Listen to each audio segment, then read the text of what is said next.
Hello, this is Matt on the Moon Lambo channel. XRP tax refunds become available for all American citizens. This is kind of fascinating here. I didn't expect to see that when I started mapping out my videos this afternoon. And there's a company that is making this possible. So I'm going to run through that. I've also got a Twitter thread that I briefly highlighted in a video yesterday. There were just a few tweets that I read. It's expanded since then, and I love these little thought exercises. And so you've got two opposing viewpoints, and it's actually not a very long thread, but I love covering these types of things because we can all learn from them. Because look, none of us are literally the smartest guy in the room. You know, let's not pretend. I'd like to set egos aside and just all recognize that even if we have firm opinions, there's always an opportunity we can be wrong about something. And so, for me specifically, even though I'm firm in the things that I believe that I know, I always allow for that possibility that what if I am wrong? What if there's a piece of information that I'm missing so that I could sway? Because, I always hold out to form a strong opinion until I feel like I've gotten as much information, as much of a handle on something as I can. And prior to that, I'm happy to say I don't know, which some people have trouble with, but I'm happy to say I don't know. But sometimes things come along and it'll change your mind. And so that's why I still, to this day, I love reading these back and forth Twitter threads with opposing viewpoints.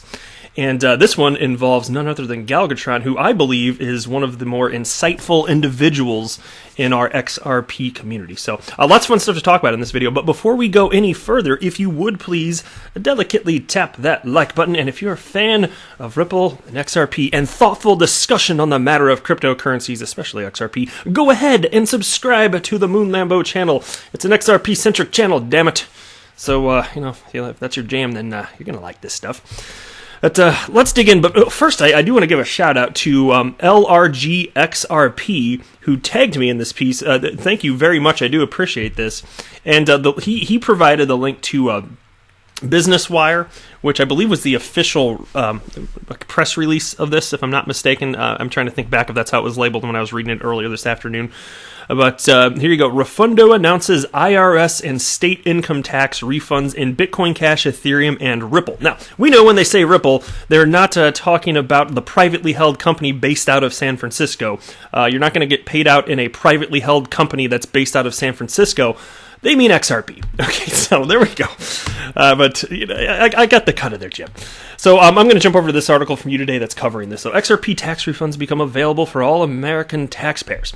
And I also want to point this out. Given that this little press release here cites Bitcoin Cash, Ethereum, and, quote, Ripple, even though they mean XRP, why do you think this crypto media outlet said XRP right here at the top in the headline? Oh, I'll tell you why. It's because apparently anything XRP related gets a ton of clicks in crypto media.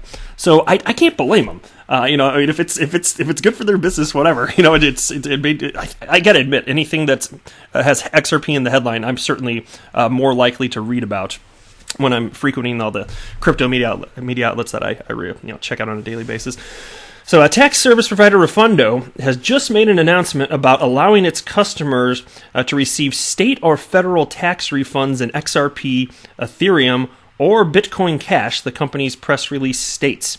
Yeah, it was a press release. There you go. Because that's what I believe. Yep, that links to Business Wire. Okay. Before the above-mentioned cryptocurrencies were added to the service, Bitcoin had been the only option for 141 million American taxpayers who wanted to dabble in crypto.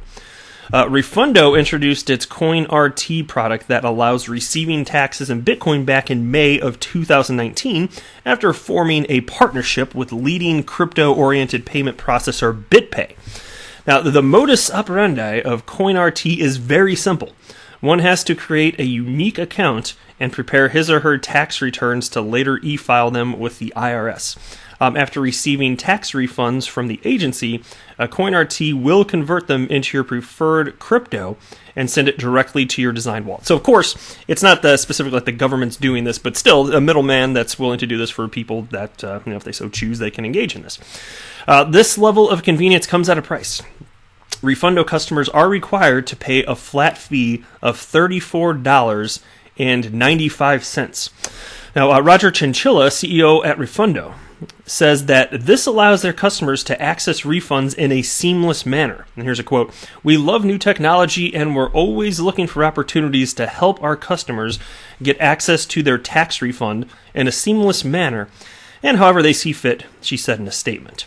In the future, they do plan to add more cryptocurrencies beyond the ones that were cited in this press release. Now, my humble opinion here is it makes a lot more sense to have the government owe you $0 at the end of the year, because in case you're unaware, it's not that you're getting magical money back from the government for no reason. No. You paid them, you gave them more money than you had to in the first place. So it's best to get as close to $0 as possible, because all you're doing is loaning the government, the federal government, your money for free.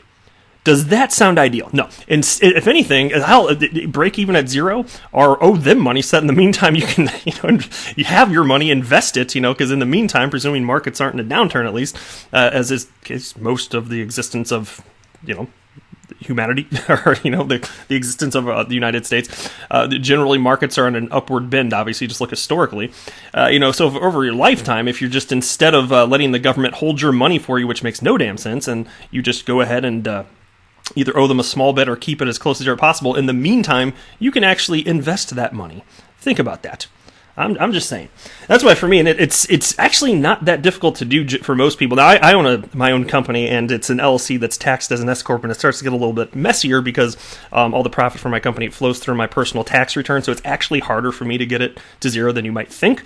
But still, that's what I shoot for. I want to either owe a little bit or be right at zero. Because, it's not like I'm just going to, if I'm holding the money, it's not like I'm going to go blow it. I know that it's owed to the government. It's perfectly fine. But I don't know, just food for thought. If you're one of those people that's getting thousands of dollars back on your tax return, it's already your money. Why defer receiving it? That's just my humble opinion.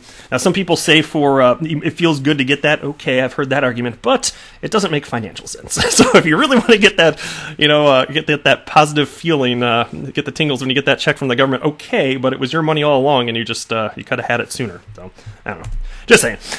All right, so here's the thread that I covered yesterday. There was this video here, which is interesting. It was conceptually talking about, it was talking about just the idea of outlawing citizens, like not allowing citizens to actually hold private keys for their own cryptocurrencies. And so it took it to the moon, ultimately tagged me in this the other day. And the tweet was, "All this talk of making private keys illegal is troubling. If you were forced to keep your assets on an exchange to comply with KYC, how would you feel?" And so I want to jump down to some of the newer tweets, because I read just a few, really just a couple. Galgatron had jumped in with, I think, just one tweet at that point. So let me jump down a little bit further here. All right. Well, here, this is probably a good part to start here. This is from Galgatron. He writes, "Freedom from financial controls is the very reason Bitcoin was created. Now the incumbents are capitalizing on the failure of Bitcoin's promise to materialize and trying to step in with regulation, not realizing they are merely incentivizing decentralization. They will lose." xdigital_assets wrote, "Will government side with the rich or the middle and working class? History tells us the middle and working class will lose." And Galgatron responded, "They couldn't stop Bitcoin. You don't think they would have if they could?" xdigital_assets responded, "They could have damaged it beyond repair if they wanted to. I wonder why they didn't. US/UN mining ban for environmental reasons. Ban crypto exchanges under terrorism legislation. Sanction countries who don't play ball. Track the top 100 Bitcoin exchanges and arrest the owners." And Galgatron responded, "And then there would be decentralized exchanges and P2P fiat on and off ramps. You can't stop crypto." Now, somebody else jumped in here named Froggle which is a fun name, who wrote, "You may not be able to, quote, stop it, but you can certainly outlaw it to the point that it's so difficult to use that no one uses it and it has no value anymore. You've made similar observations in the past about privacy coins." And I'll tell you, my take on this in general is, this is the same type of threat that was proposed to, when the internet was, especially in the mid-90s, people trying to figure out, okay, what is this thing? Is it going to stay in power? We're going to regulate it. Should we just ban the thing outright? Conceptually, you could say, okay, if you just outlaw it, then it can't be used anymore. Fine. But you can never coordinate all governments the world over to do that. Same thing for cryptocurrency. So technically, yeah, you could do that. You could stop crypto, but there's too much economic incentive to not, and you won't ever get all governments not to. And so, as running the parallel to, as it pertains to the adoption of the internet, some will ban it. North Korea, okay, but most are not going to behave like that. Anyway, Galgatron responded, though, you're confusing context. One is the ability to destroy Bitcoin's current value, and the other is the ability to bridge an illegal crypto via a decentralized exchange and using P2P fiat on/off ramps. The second can't be touched. Froggle responded, don't quite agree with can't be touched, because if it's illegal, the cops can raid the P2P participants at least. If there's only a couple of people offering on and off ramps in your community and they get busted, then the crypto is no longer useful to you. To which Galgatron responded, and this is where it ends. In some countries, you're legally allowed to barter for up to $1,000 per person per day with no reporting requirements. There's no way the government will switch from regulating crypto to outright banning it. They can only blacklist accounts, which won't matter to the underground. That last part in particular I found fascinating and agree with. The governments out there that are already seeking to regulate it will not outright ban cryptocurrency. And so in my mind, the big scare, is this going to have staying power? Will governments crack down? Well, no. I don't think that was ever going to be a possibility. But now that you can see them proactively seeking to regulate, even if they're doing it sloppily and a little bit slow, you can see the direction this is going. That's not going to change from, again, like as Galgatron, I think poignantly stated here, it's not going to go from just being regulated to outright banned. No. All right, last year, and I'll be quick with this one because it's not worth getting into about this, but it caught my attention. This is an article from crypto media outlet You Today. Bitcoin predicted by Henry Ford 100 years ago. Okay. No, Henry Ford absolutely, not surprisingly, did not predict Bitcoin. I think that they're taking it a little too far with the headline, but here's what they're actually talking about. Former Wall Street trader Tone Vays has discovered a tidbit from a recent article entitled The Energy Standard, which clearly shows that Bitcoin, the very first cryptocurrency, was predicted about 100 years ago by prominent American industrialist Henry Ford. Vays believes that this is yet another reason why Bitcoin will be the only coin to survive in the future, which is nonsense. Maximalism doesn't make no damn sense, okay? But Tone Vays thinks that it does. So here's the tweet from him. Great article by Caprioleo, I don't know, of the Energy Standard, first introduced by Henry Ford 100 years ago. There are so many reasons as to why it will only be Bitcoin in the future that it's starting to get tiresome to argue. And as I read that from, I thought, no, it's maybe it's getting tiresome to argue, but there are an almost endless number of reasons that you're wrong on this conceptually, because different people want different things from cryptos, and not all cryptos will be capable of the same things.